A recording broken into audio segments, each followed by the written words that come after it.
The newest 2.5 update contains a lot of new content, and this video covers everything you need to know about it. Let's just start off with the biggest reveal of this update. Yes, the newest weekly boss is going to be Raiden's Shogun. Or is it? I mean, if you follow the lore, it's been revealed several times that Shogun's body is just a puppet where A lives inside, or something like that. So it's very likely there's going to be some sort of a good explanation why this scary looking boss is trying to slice you into tiny cubes for miso soup. Either way, this is going to be the 6th weekly boss added into the game, so if you're saving up for any new future characters, well, this is going to be a place you'll want to visit every new week. But besides the Shogun going berserk, some really cool new enemies are going to get added into this newest update called the Husk, and it looks like their main mechanic is going to be a counter against shielded characters. So what will happen is that these new enemies become stronger by gaining new abilities if you're using a shield against them. How bad is it going to be? We'll need to find out once the update goes live. But to wrap this all up, Raiden and Miko's story quests are also getting added into this newest version update, and during the livestream, it was hinted that both quests are related to Inazuma Archon storyline quest. But best of all, these quests will become available on February 16th, right after the 2.5 update goes live.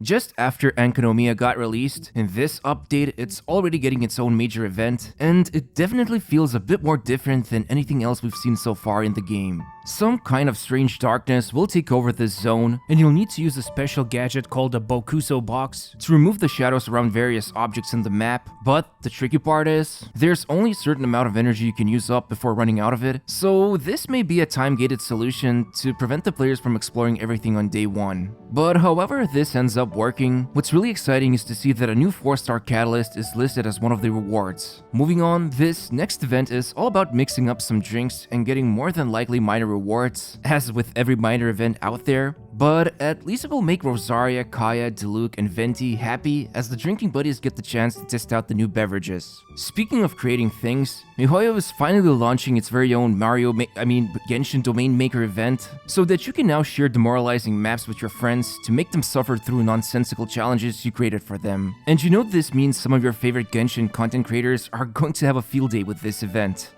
Maybe I should also try making some of those entertainment videos. Anyway, the remaining few events features the return of the battle arena, where you use multiple duos of characters to fight against waves of enemies, and last time it was a pretty fun little activity. Finally, Overflowing event will be available once more, where you can get double the amount of talent materials.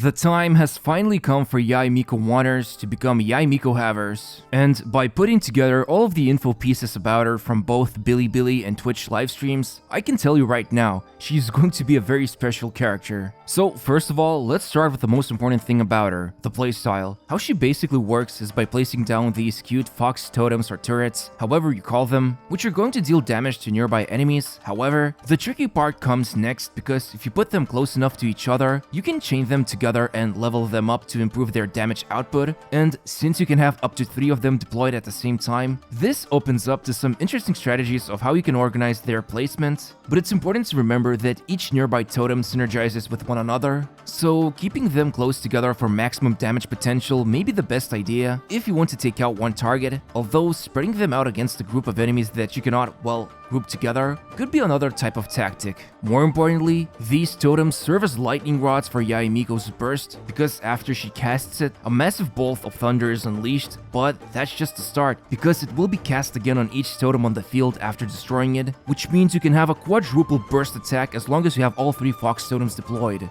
That's pretty crazy if you ask me, and hopefully MiHoYo won't be stingy with the damage multipliers, so that players can have fun setting up some nasty burst attacks and see those massive damage numbers flying off. But aside from her main abilities, one of her passives will reset the cooldown of her elemental skill after the burst destroys the totem, so hopefully this means it's going to be really easy to just redeploy them. But what's even more interesting is the second passive, that improves the burst damage based on how much elemental mastery she has, which in all honesty makes me question what kind of a build is going to be best suited for her, since almost every experienced player knows that elemental mastery has a pretty strict usage, and for electro characters, it was never considered to be an important stat. Anyway, that's basically Miko, and the last thing that's kind of exciting about her is a brand new passive for talent materials, where you have a chance to obtain 1 extra regional material, so if you're crafting 1 stat books, you may get 1 additional from the 3 available in the game. Now, if only there was some kind of a way to save up primogems efficiently, because the other featured 5-star is going to be Raiden Shogun's rerun, and seeing how in the past she basically became the most popular character in Genshin by reaching record sales,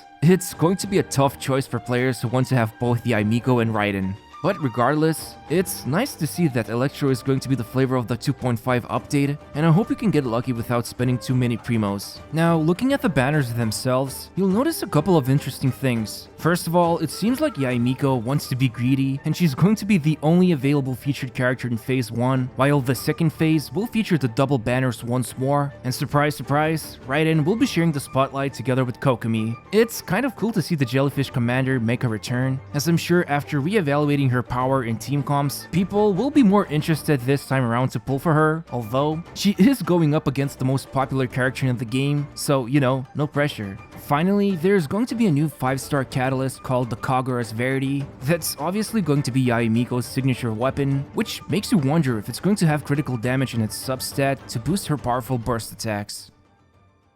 The Chasm has been finally revealed during the livestream, but just to make this clear, it's not coming in 2.5, but instead, MiHoYo promises to deliver this new area in 2.6 update. They did, however, share some of the artwork, and as you can see, it feels like a mining site of sorts, and there's this cool looking ruined serpent that will probably be a new boss you can farm for essential materials. And as many players already know this, you could actually see the Chasm area hinted inside the game's map, so the idea of finally getting to explore this mysterious place in 2.6 seems like a really exciting announcement, although it is kind of weird that MiHoYo wanted to share the news before the 2.5 update even started. It kind of makes you wonder how big the place is going to be and what kind of stuff we can hope to see, since during the livestream, it was revealed this was a place where Ajdaha and Rex Lapis fought against each other.